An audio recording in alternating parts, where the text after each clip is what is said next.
Sementara itu pemirsa, libur akhir pekan yang bertepatan dengan Umanis Kuningan atau sehari setelah Hari Raya Kuningan membuat sejumlah tempat wisata di Bali ramai pengunjung.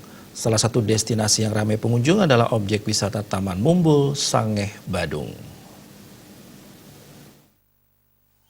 Menurut pengelola objek wisata Taman Mumbul, pada Hari Raya Umanis Kuningan, pengunjung Taman Mumbul diperkirakan mencapai 5.000 orang. Hari Raya Umanis Kuningan itu merupakan puncak kunjungan wisatawan ke Taman Mumbul. Jika pada hari biasa, pengunjung hanya 500 sampai 1.000 pengunjung.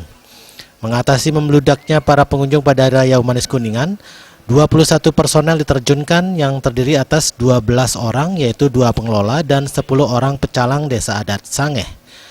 Berkunjung ke Taman Mumbul, para pengunjung akan disuguhi pemandangan yang sangat asri. Di bagian selatan tampak sebuah pura cukup besar, yaitu Pura Ulun Mumbul. Di bagian depan pura ini terdapat sebuah kolam ikan yang luasnya tidak terlalu besar. Pada bagian utara, para pengunjung disuguhi pemandangan sebuah kolam yang bisa dibilang mirip sebuah danau dengan airnya yang sangat jernih. Pepohonan yang tampak dari kejauhan semakin menambah indah suasana kolam.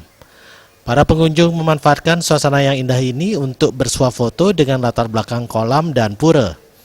Selain bersuah foto, para pengunjung juga bisa memberikan makan ikan yang ada di dalam kolam. Jika pencari suasana hening dan jauh dari hiruk-pikuk kota, berkunjunglah ke Taman Mumbul yang bisa menjadi pilihan alternatif mengisi liburan. Bagi masyarakat Desa Sangeh, Taman Mumbul merupakan lokasi suci yang digunakan untuk upacara melasti dan tempat untuk melukat.